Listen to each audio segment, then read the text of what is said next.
Got your attention. Good evening. Thanks, everybody, for showing up. This is the regular meeting for the Beechwood Board of Education. Ms. Reed, would you mind taking roll call, please? Yep. Mrs. Berger? Here. Dr. Savignano? Here. Mrs. Slate? Here.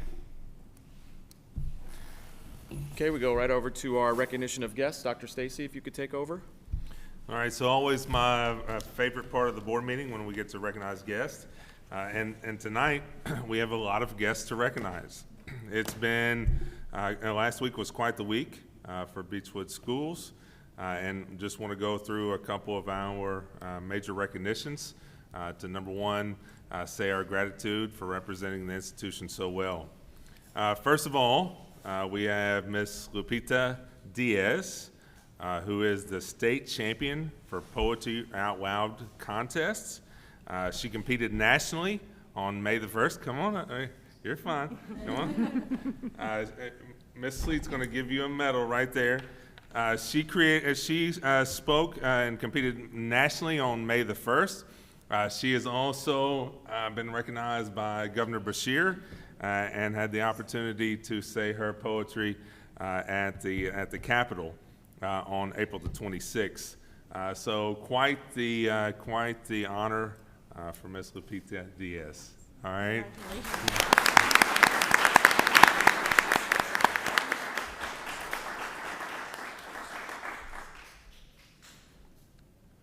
All right, now I'm going to ask all of you when we're finished with this recognition to take a picture with the board. But we'll do all that at once.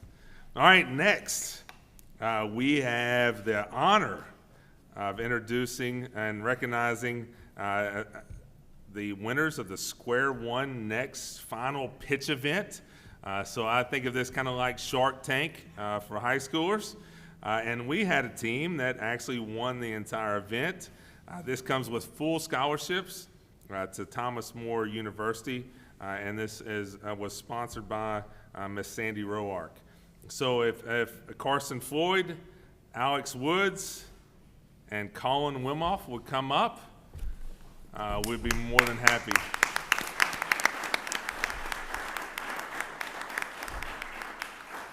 Our second team placed fourth, but these three gentlemen, we had the pleasure to. We had a visiting school from Tennessee that was here visiting and looking at some things, and they were able to give their pitch to them as well. So guys, number one, it was an awesome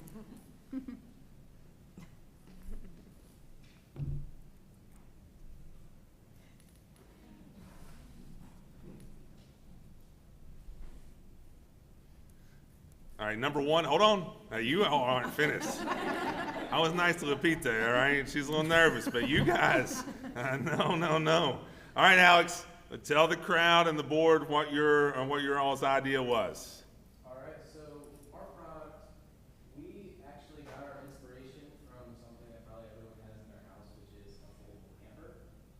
And the way it folds up inspired us to actually make a single person, compact, and portable tent that for each one that we sell, we plan on donating to someone who's homeless or in need of shelter. So we started this probably in January and worked all the way up until the competition 2 Thursdays ago. And got there and didn't really realize what was at stake until we could announce. So.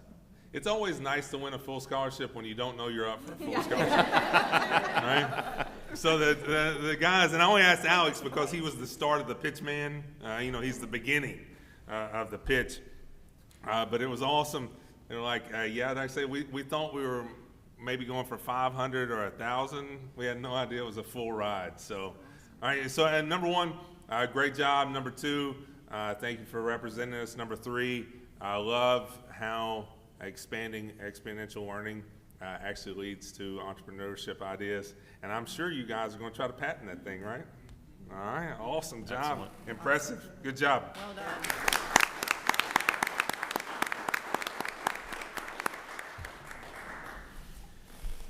Ms. Roark, I did negotiate a deal for you and I that we get 5% of the company for just having the idea and you being, so I just want to put that on there.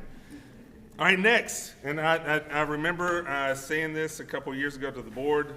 I never thought I would be creating an esports team or an esports lab in a new building, but I started to realize that actually more scholarship money was given to esports than some athletic teams. And here we are, able to celebrate our first esports state championship winner. And this happened on April the 30th. Head coach is Mr. Derek McBride. Oh, we're back there in the back. Oh, yeah. Are you all doing like a grand entrance? Like the music or anything? Okay. Senior Casey Halls, senior Eli Nichols, 8th grader Dylan Lawson, and 9th grader Brody Waddell. All right, come on up, guys.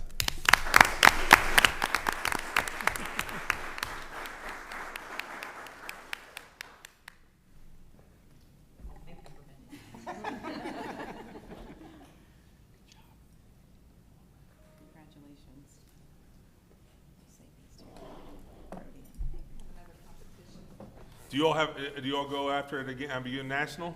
Yeah. Oh, snap. Next Tuesday? All right, and is it the winner of all 50 states? I don't think so. 64. 64? All right. All right, I just approved your all-state championship ring. So there you go. Who would have ever thought it? Who would have ever thought it? Congratulations.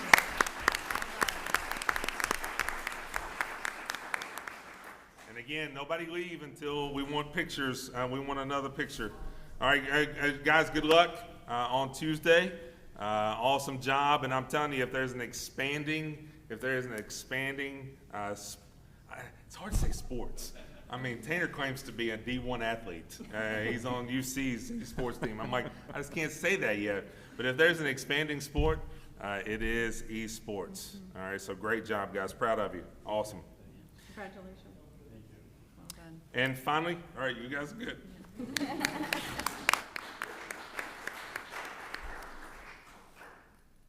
And finally, Miss Isabel Barker was not able to be here tonight, but she is an 8th grader that scored perfect on the National Latin exam. So it's odd to have anybody score perfect, much less an 8th grader. So if she was here, I would tell her she either needs to go to law school or medical school right now, one of the two. So that's our recognitions for the night. If each group would mind taking a picture with the board, I would greatly appreciate it so we can put it on social media. So, Mr. McBride, will you get your group? Lupita, would you mind coming up real quick? Huh? Yeah, I don't. Where would we want to do it? Probably not. Yes, I just said, probably not in front of What if we spin it around and then it'll have the screen in the background? It'll be too washed out. You maybe want to go out in the hall. Let's go out in the hallway. Do you want to give these other two to Mr. McBride? Yeah, yeah.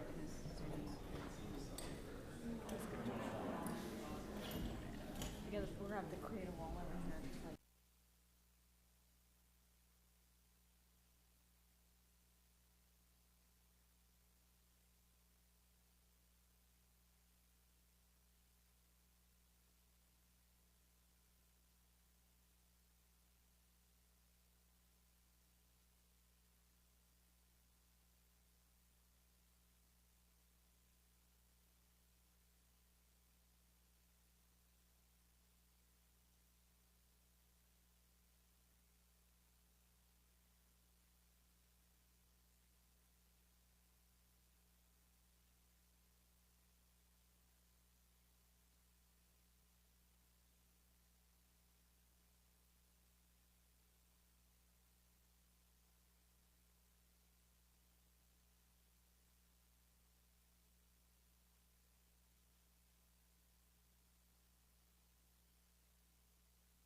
They all left.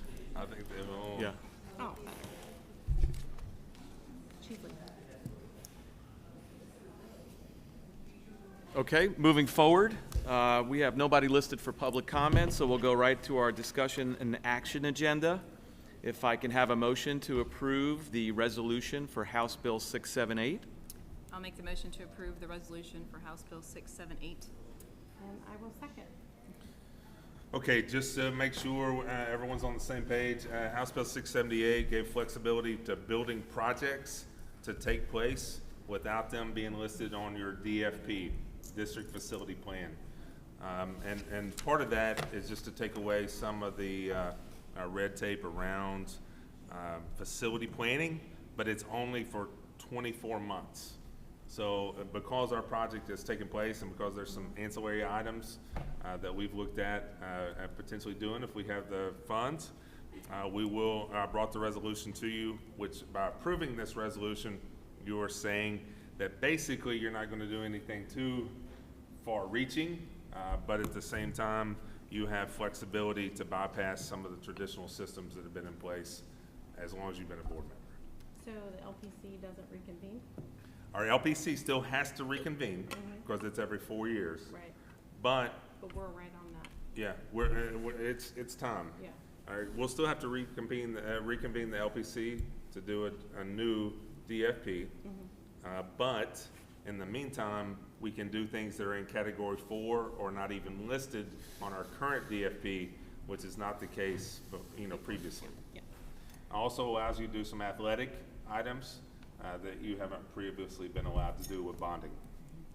And I believe the impetus behind House Bill 678 was districts that had a lot of federal money through COVID relief, that they would have avenues to spend that money without giving it back. Which we didn't get. We did not get that. We did not get enough money to even cover our opening costs, much less to do a building project. However, it is good that we have the ability to take advantage of the resolution to give us a little flexibility if we have some contingency funds left over. Any questions? Nope. Okay. Oh, Renee, Mrs. Berger? Yes. Dr. Savignano? Yes. Mrs. Slate? Yes. Okay, moving forward, I will take a motion to approve the tentative budget for the 2022-2023 school year. I'll make the motion to approve the budget. Second. Okay, I do need to explain publicly, I think I've done this to anyone that has asked, and also to our chair. This is the first time in my entire career that I've presented a negative budget to the board, but that is the case. You all chose to give both $100 increases over the 2 years of the tentative budget. You approved to do all of that, to do a salary increase with, put a certified 1.5% increase, a classified step plus 1,000, and by doing that, we basically spent both cycles of money. So we'll be running a deficit for the first year, and then we will recoup that and be neutral in year 2. So we have a negative budget from the teachers? I'm sorry? Negative budget from the teachers? A negative budget due to the raise. For the teachers? Well, for staff, teachers, across the board. Yeah. You'll catch up in year 2 and be able to recoup those losses in year 2. But I needed to go over that to make sure we were all on the same page. So all-day kindergarten is approved forever? Like it's not something that's like where we're budgeting? Yes. So, okay. Yeah. I mean, the word is codified. It was codified. You had already had it in, I mean, we already had that. Right. So if we'd have lost that, that would have been another loss. Most of that money went into expanding the counseling program, expanding the health service program during COVID. Right. I mean, you added a couple of positions. It's not a problem, but just everybody needs to know that year 1, we will run a deficit. Year 2, we recoup and we're fine. And that's why you see the contingency being down a little bit to 1.458.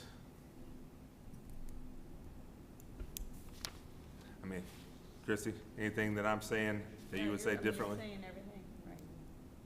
I mean, that would be the biggest thing is the raises. That's our biggest, most of our budget is salaries, you know, so. I think it's just important for all of us to know that there's nothing that can significantly happen without the state putting more money into SEEK.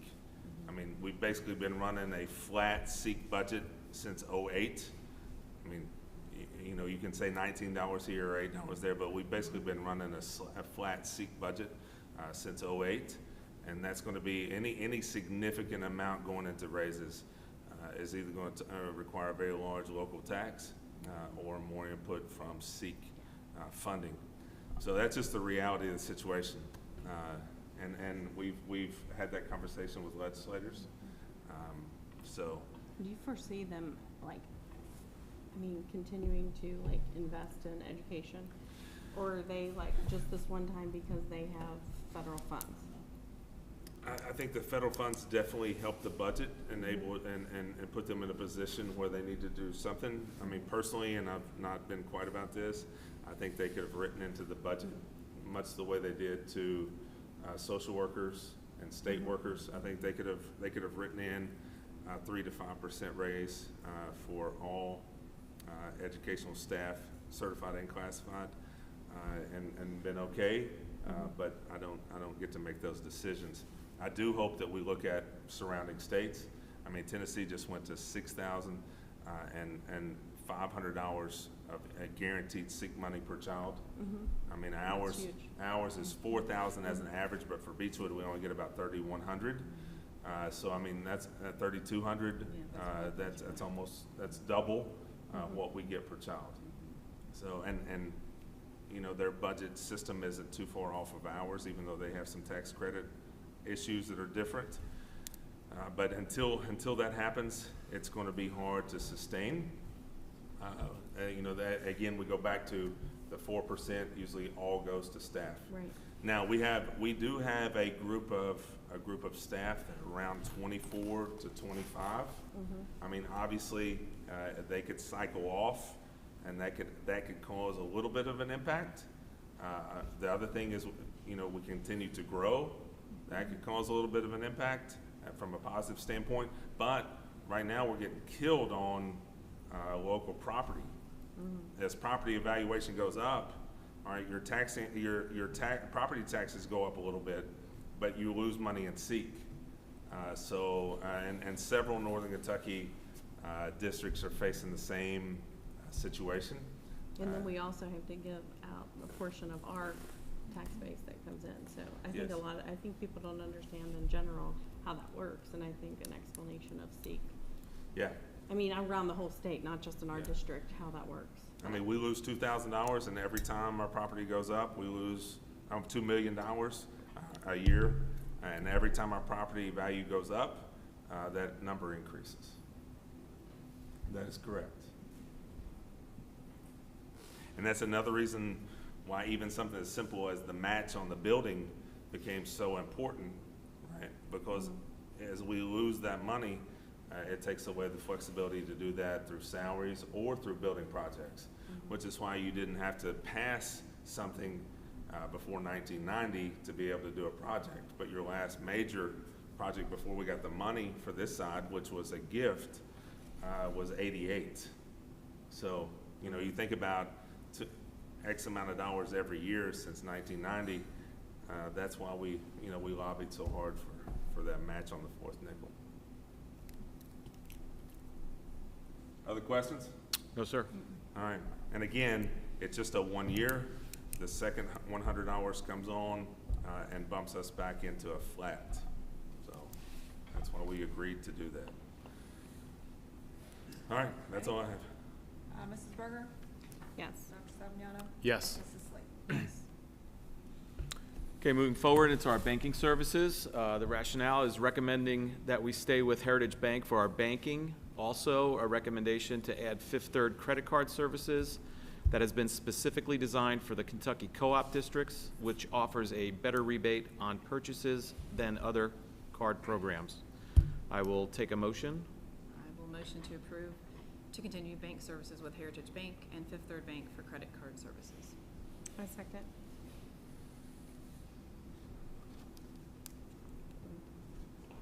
Do you have anything to add? Anything to add, Dr. Stacy? I mean, I can repeat. Mrs. Ward, anything that you need to? I mean, we're staying with Heritage. That's the Yeah, we're bottom staying line. with Heritage. Staying with You know, Heritage. We took it out to bid as we were required to, and, I got very good responses. I got a very good response from Central Bank. However, Heritage has just a slightly better interest rate, which I think is gonna save us money in the long run across the board. And then, like I said, the credit card, I've been looking at this anyways. I feel like adding that credit card services with Fifth Third, we're gonna reap a little bit of benefit there with the higher rebates, in the program they offer through the education co-ops. So bottom line, the interest rate that Heritage gives us is just too good to leave. However, we'll recoup a little bit by having the rebate on the Fifth Third card. Yeah. Heritage didn't have a rebate option on the card. Yeah. So banking services will stay at Heritage. Credit card services will go to Fifth Third. Yeah, I think it's all gonna be an improvement. It's gonna be good, to the positive. Ready? Yes. Mrs. Berger? Yes. Dr. Savignon? Yes. Mrs. Smith? Yes. Okay, on to our consent agenda. In lieu of any items being discussed, I will take a motion to approve and adopt the consent agenda. I'll make a motion to adopt the consent agenda as is. Second? Couple of things I want to explain. Item F, immunization registry update.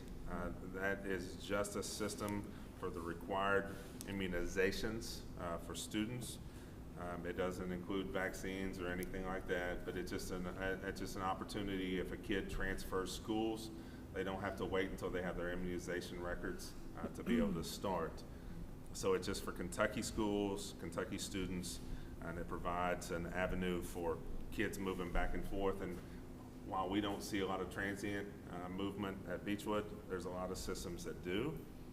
So we are joining that registry, but again, that's not going to be a major issue for us anyway. Technology surplus.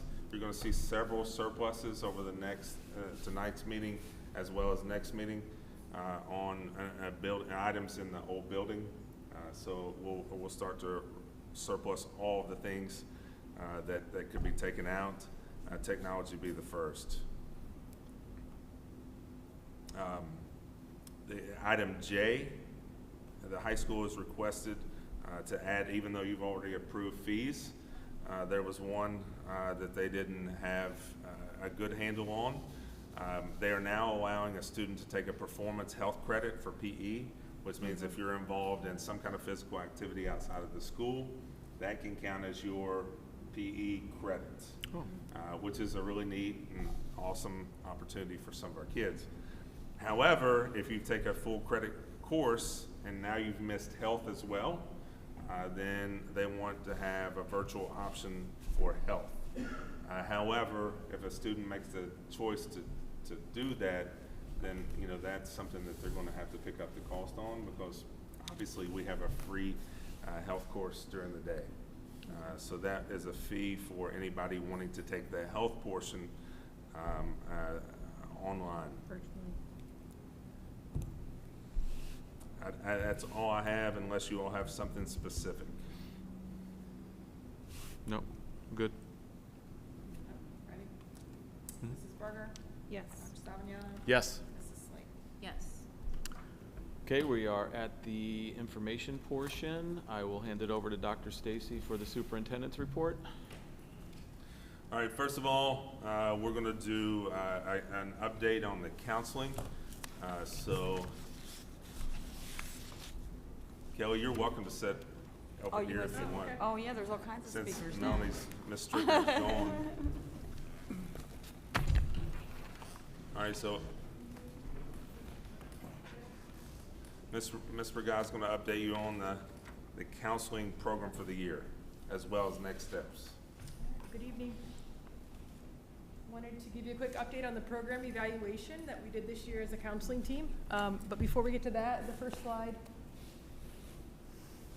Want to just report back about the Children's Home of Northern Kentucky services that we offered this year. So the board did approve for us to have a clinician here 1 day a week, and that was free of charge to our students, our families, and they saw the clinician during school.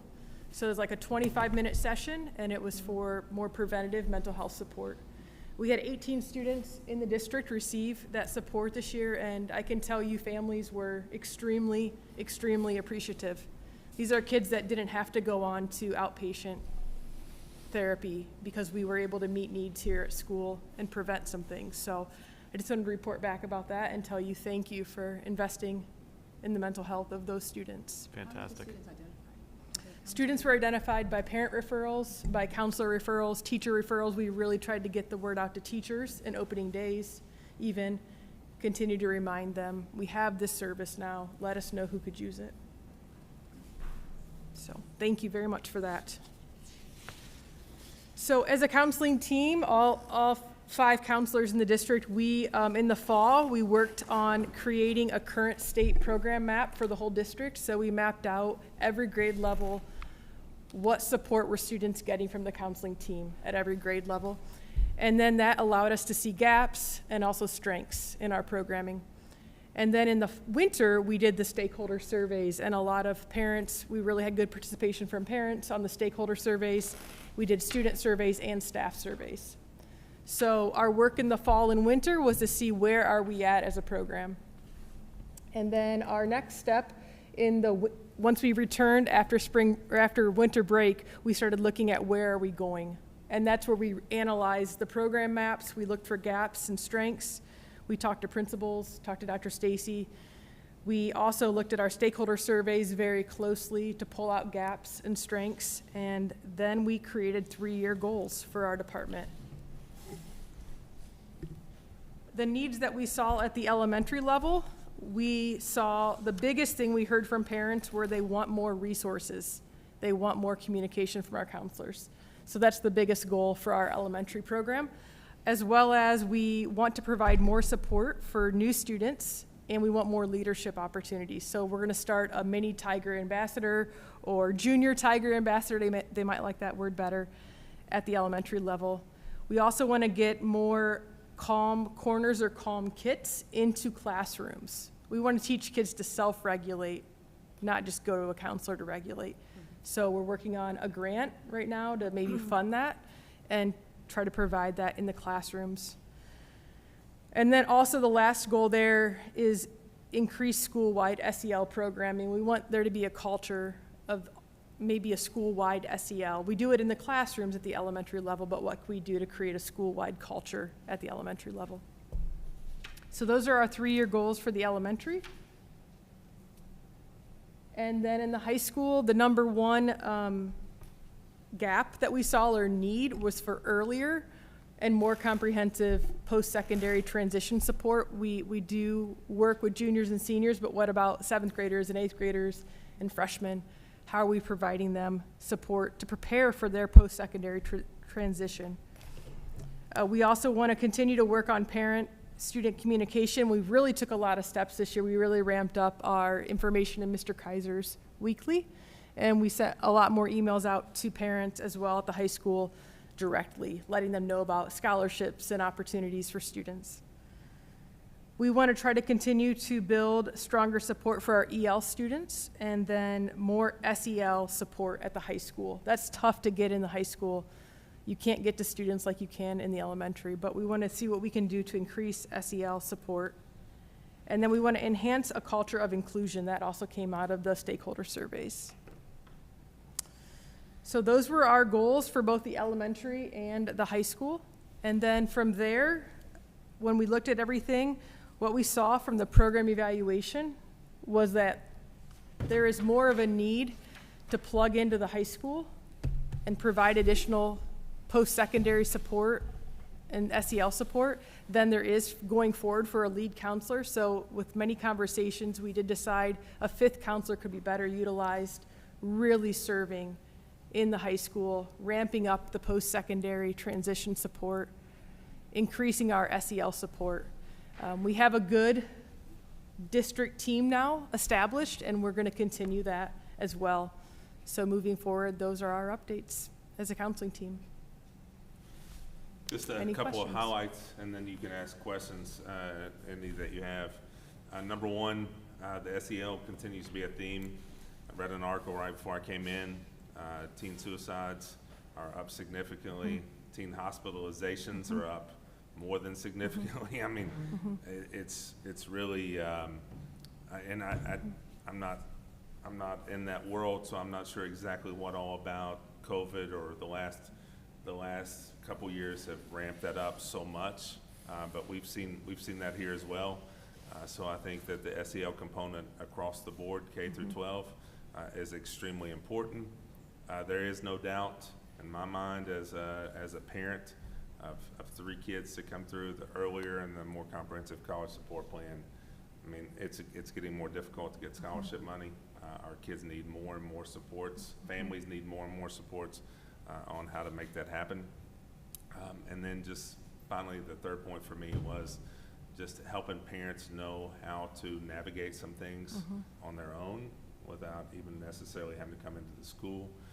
And we've increased our communication, but at the same time, how to connect parents more directly with resources is kind of my top 3 Are you areas. talking on the college or like the social? No, I'm emotional? talking more either, Oh. right? Yeah. Ju- We really just- want to have like on-demand parent resources for the whole social, emotional, academic, and college career support. Okay.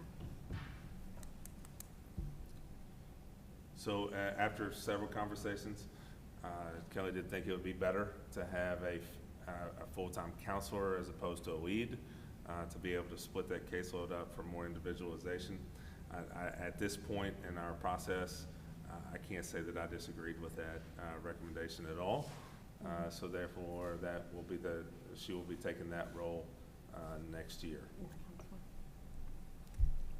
Yeah. Any other questions? No, I do think that's a good idea because there's a lot of kids that. Reducing especially your senior load.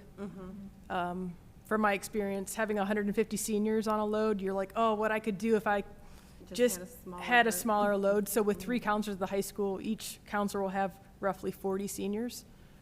That's going to be a game changer Yeah. for families. That's individualized support that will be able to be offered, as well as then 7th and 8th graders that typically get kind of lost in the shuffle because you're devoting your time to seniors in the fall.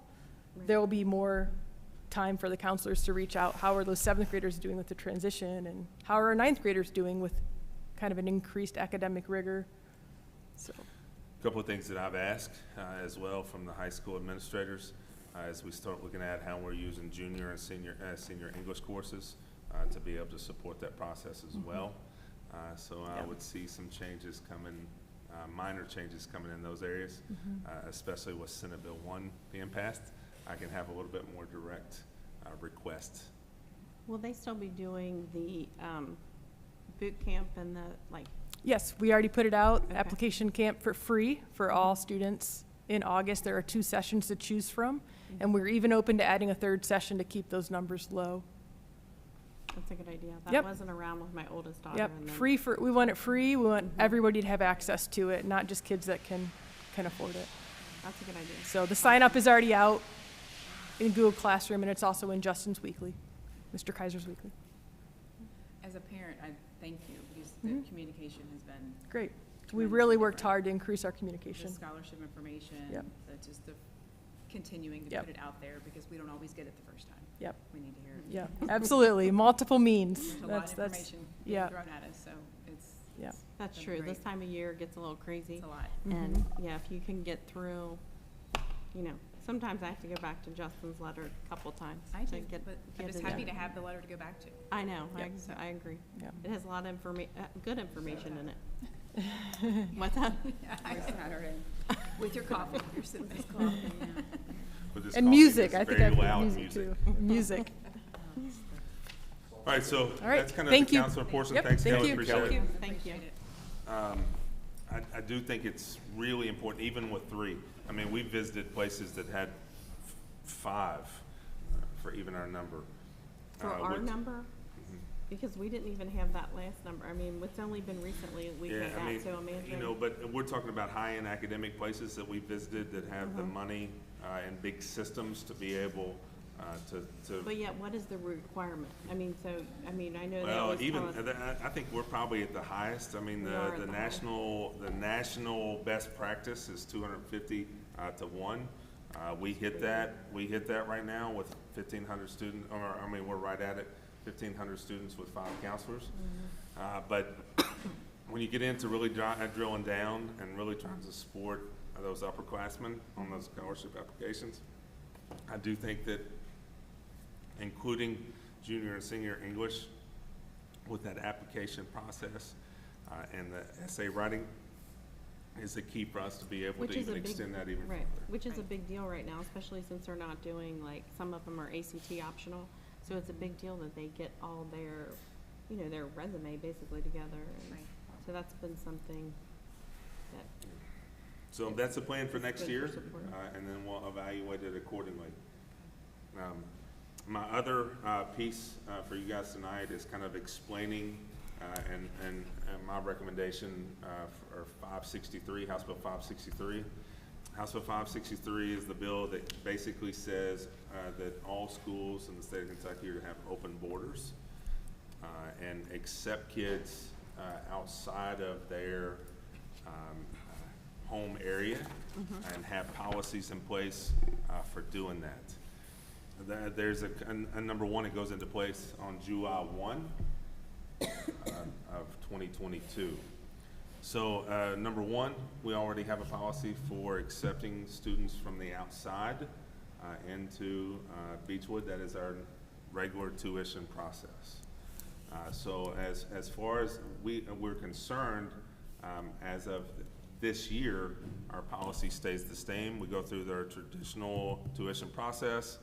We just have to have the students enrolled by July 1st, 2022. Now, moving forward, there's a couple of things that we need to dive a little deeper. I know Jeremy's involved with this and other places as well.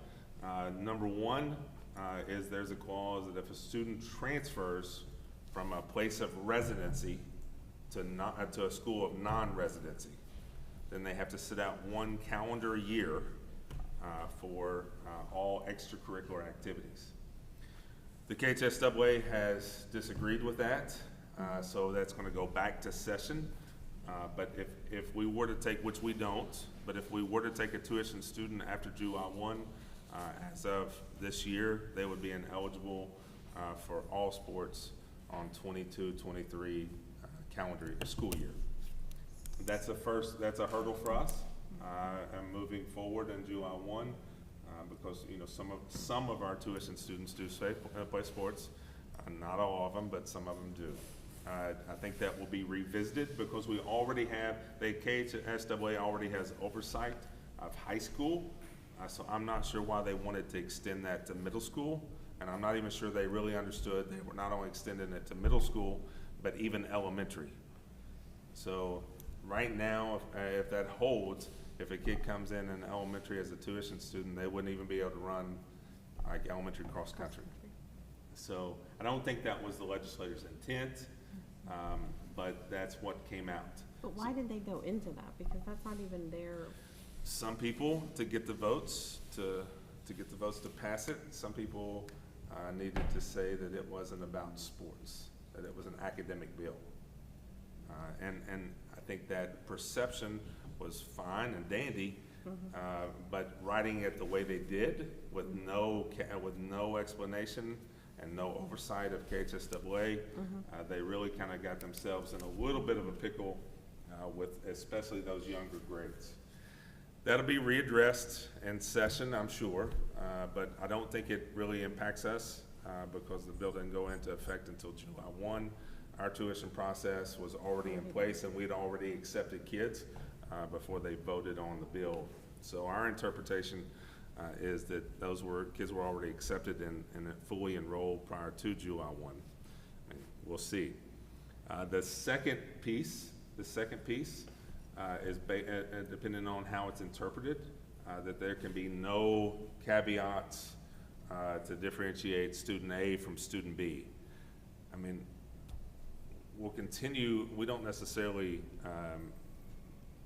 need a test or but there should be, some kind of behavior standard. There has to be, we're lobbying that there has to be some kind of guidance, because right now, for us, we would receive less money for student, for both of those students. So to offset that, that could be an issue. However, if it stays as is, and there's no tweaking of that in January, and the next session, we might have to change our policy to go to a more lottery-like system. If that's the case, Bowling Green does that. We can pull some of their policies and overlap our policies, and I don't really see that being a massive change. But that's for only us. if you have space. That's only if you have space, and that becomes our third thing that we have to identify after July 1 is what is space? And it's up to us to be able to determine space, so we have to say what having space means at each, or at the different schools. We haven't had, even in our unofficial interpretation, we haven't had a lot of space in the elementary for some time. I think this year we accepted 6th graders and a few kindergartners, and we didn't take anybody after that. So from now until July 1, we're saying that our system was still in place and no changes. After July 1, we'll come back with policy updates in those 3 areas, because as I see it, and unless Jeremy has anything to add, which I'll be more than happy to have him say his piece as well. But those are the 3 pieces of the bill that I think we potentially could have to do some tweaking on. And really after that, it's a wait and see game. Jeremy? There was a legal opinion that tuition was therefore illegal, which, as your counsel, I completely disagree with. There's a statute that says you can charge tuition no matter what KDE says. It's the statute. KDE released an opinion that based on 563 not having borders, that in their interpretation, that meant that there should be no change in cost from any system.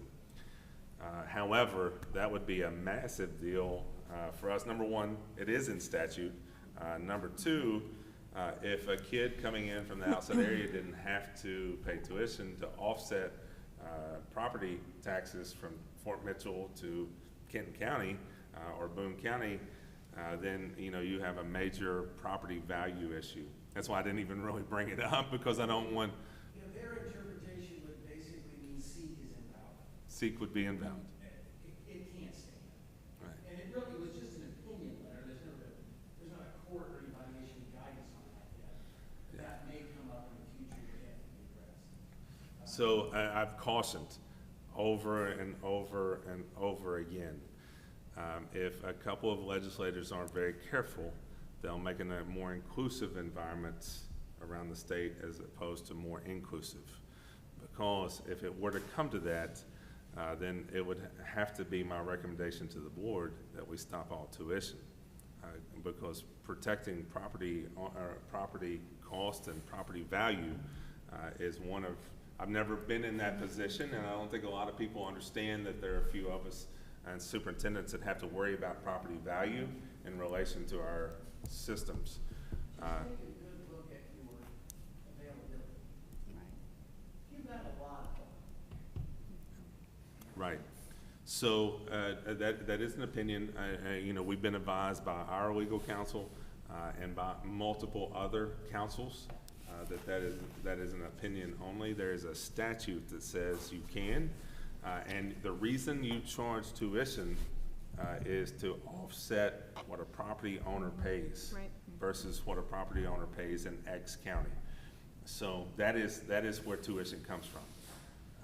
So that again, we do not see that changing in either option. That is not one of the caveats that we feel like we'll have to come back on July 1. So do our agreements stay for next year with other districts, or?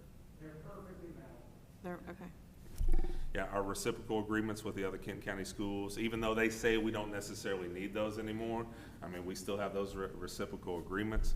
We plan on, I think most of the area superintendents, most have agreed to continue doing what we've always done. There are a couple that have not accepted kids, and there are a couple more that have not released funds, ADA funds. Okay, now, both of those change. Right. Both of those change starting July 1.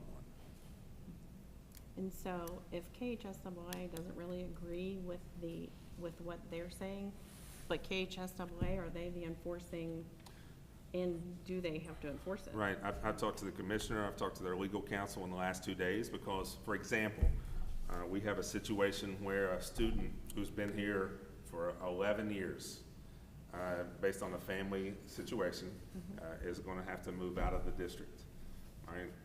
That has never been an issue, ever before. But if the KHSAA didn't define that exactly correct, and that happened after July 1, that kid would be ineligible for their junior or senior year. So the KHSAA is like, okay, that is not, that has never, ever been an issue. So we've had to really work with them over the last few days to make sure they clearly define transfer as not, as a no break, a changing school or changing district. But they will be handling that, like. They are handling that. So they'll do it a case-by-case They have their basis? official meeting on Wednesday. We feel like that we have transfer defined correctly. Now, KHSAA thought they had a clause in that would define this, all of the sports issue of 563.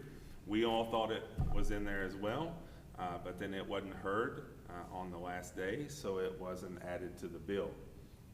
And we know some of our peers lobbied against adding that to the bill because they wanted kids to not leave to go to a different school system, even in middle school.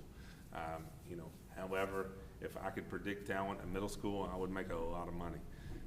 So I don't really understand how that was a major issue, but it was. So we've got 3 things I know for sure we have to bring back to you on July 1. We'll continue to watch the tuition. I'm sure there'll be a test case somewhere. Somebody will sue saying that KD's opinion extends to them and no tuition. So we'll continue to watch that. However, we will not change our procedure in regards to tuition and after July 1. It will take a test. It will take a court saying that we don't follow the law, and we have to follow KD's interpretation for that to ever change. Class size, I'll probably be sending some messages back and forth kind of to get your all's opinion on that, as well as both sets of our administrators in both schools. It's one we're gonna have to keep an eye on. Okay. It's just, we'll play it out, but I did talk to Kate, it's just that way, like any fully enrolled kid before July 1 should not be affected. So we've tried to make sure our tuition parents for this year understand the situation. So what if they're a transfer student into our district? Does that matter? Yes, that's the one that. No, I mean like that, they went somewhere else, they move into like, I saw someone, they move in and they're a junior or senior, like what do you do then? If they move still in, applies? if Yeah, they move in, that's what I'm then saying. they have a change of residence. Okay, So it's it a clearly transfer. says a transfer student who has gone to school in from a residency standpoint to a non-residency standpoint. Meaning a kid coming in for, like in our case, tuition, or in like down south, even though they don't charge tuition, there are some kids that cross county boundaries to go to school because they have reciprocal agreements. So that would be the issue. If they buy September the 1st and they actually move, then we're all good.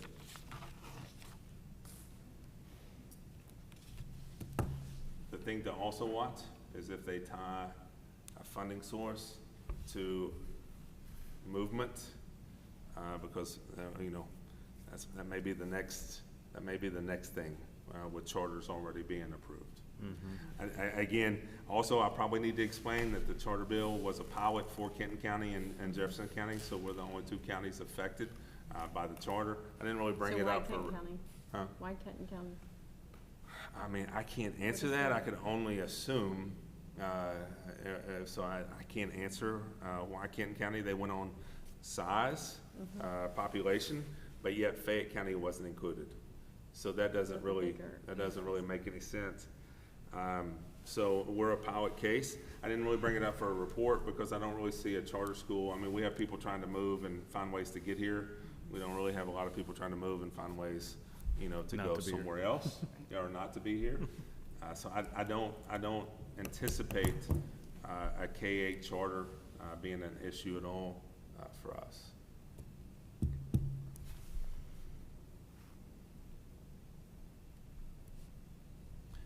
Brian Is it will. still a school board to approve, or have they decided on another?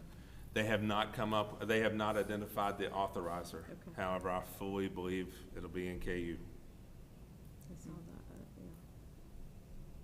yeah. Hope I'm wrong. Brian will bring the policies back. We want to see what KSBA, we want to see their model policies. And then we'll tweak those accordingly with those 3 areas and bring back for next year's policy updates. Okay.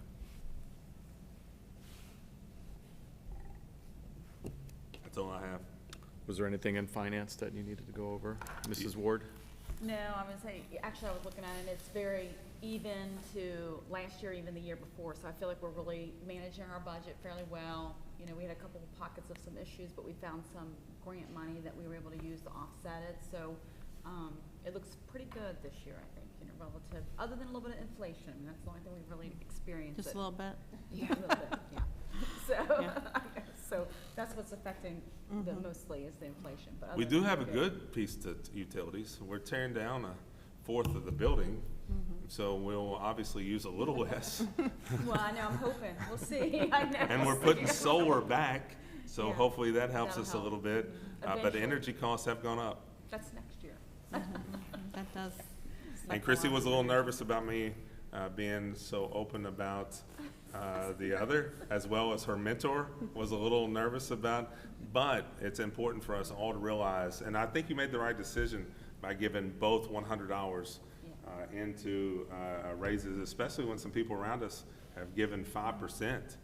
That's So important. how, yeah, that's another thing that, I mean, with budgets the way they are they just getting that money and they're using COVID money, and can they sustain that? That's a question that I can't answer. I mean, but I can also tell you that we have added some positions through COVID.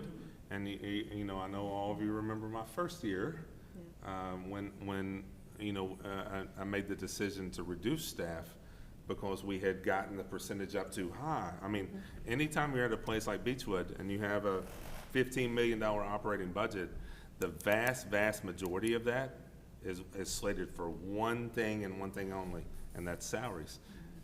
And so if you get the percentage of your operating budget, all right, take debt service off, take all the money that we use to pay off our bonds, take that off, and you look at the rest of the money, we want it to be under 85%. And we got up over that, so we had to reduce some staff to be able to come back and do some other things. And that's just the reality of the situation. We've Well, but we crept were back up a little But bit. we were overstaffed. We were overstaffed. We were overstaffed. We didn't And reduce what we did, I mean. right. yeah. We've crept back up to where we've added some positions, and we can argue about the need, and it's absolutely there. But that does put other constraints on other issues. And I tell people all the time, drive by a small district. If their facilities look good, they're under 85%, because it gives you a little bit of money to go and invest in your grounds. If you start getting up too high, you have no money to invest in grounds, and your facility starts to decline. Well, that was where we were. That's where you were. Our But you facilities can were- go around to other small systems. If the facilities are starting to decline, their numbers reach a point to where they just don't have that money to put in. So that's a huge balance for us, right? Because our property owners and our parents and our stakeholders, do expect, a decent facility. And that's why we're always kind of playing that balance. This is 1 year. We're gonna be out of balance for one step. with a guarantee from the legislature to replenish that deficit. But our carryover is still strong. Our carry is still way over the projected, the recommended carry, we're still way over that. Okay. Anything on the personnel report?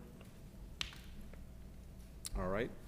Moving forward, I will take a recommendation, motion to approve the making the agenda part of the official board minutes. I will motion to approve to make the agenda for the official board minutes. I'll second. Excellent. Mrs. Berger? Yes. Mr. Sappiano? Yes. Mrs. Slate? Yes. All right, moving on to other business. Any of my board members have any new business they'd like to discuss? I don't know, we kind of recognized all of them. I was gonna- Okay, that's In a good. timely manner. It was nice to have them all in quickly. Baseball So was that close too. Just had a bad game. So they got runners out. Played Trinity, #1 team, 4-3. So we've been very close a couple of times. But what a great week Great season. last week was. Good. Any staff? You guys have anything? Testing started last week, state testing started this week, or starts tomorrow. Home stretch, Yeah. good time of year. Good. So much going on, a lot to celebrate. Excellent. Senior night for tennis is tomorrow for girls. Regional start Friday and Saturday. Friday, Saturday. So it's Got some already good regionals shots. Friday and Saturday? Yes. Wow. Friday is- Senior night for baseball is Thursday. is Thursday. Senior night for softball is Wednesday. Senior in for track is tomorrow, Senior night for track is tomorrow. girls tennis too tomorrow. Tomorrow. And then they're recognized at the baseball game too, which was nice. Excellent. Anyone else? Going once, going twice? I hope everybody had a lovely Mother's Day. Being distanced from my mom, it's very difficult to do virtual stuff, but I'm very grateful for everything she's taught me. And as you age and get older, you appreciate the things that she did. So some of us wear multiple hats, which is enjoyable. But it was a wonderful Mother's Day. Okay, take a motion to adjourn the meeting? I'll make the motion to adjourn. I will second. Yes, yes, and yes. Yes, yes, yes. Mr. Sappiano, Slate? Thank you all for coming. Thank you.